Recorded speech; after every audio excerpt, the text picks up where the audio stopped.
আর এখন এই মাত্র আমি একা বাড়ি ফিরলাম। কর্তামশাইয়ের এখনও কাজ বাকি আছে, ও কাজটা একটুখানি সেরে তারপরেই আসবে। আর ছেলেদের স্কুলের একটা প্রোগ্রাম হচ্ছে, সেখানে ওরা দু ভাই আছে। আর ফেরার সময় রুটি নিয়ে চলে আসবে। আমাকে রান্নাও আর করতে হবে না, বললো মা তোমাকে আর এবেলা গিয়ে রান্না করতে হবে না।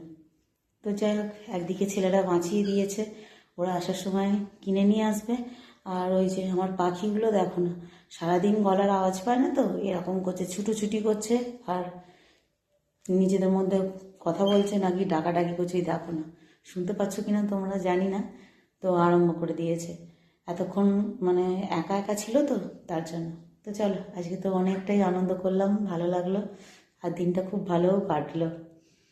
এরকম মাঝে মধ্যে করতে হয়, জীবনে দরকার এইগুলো, তাই না?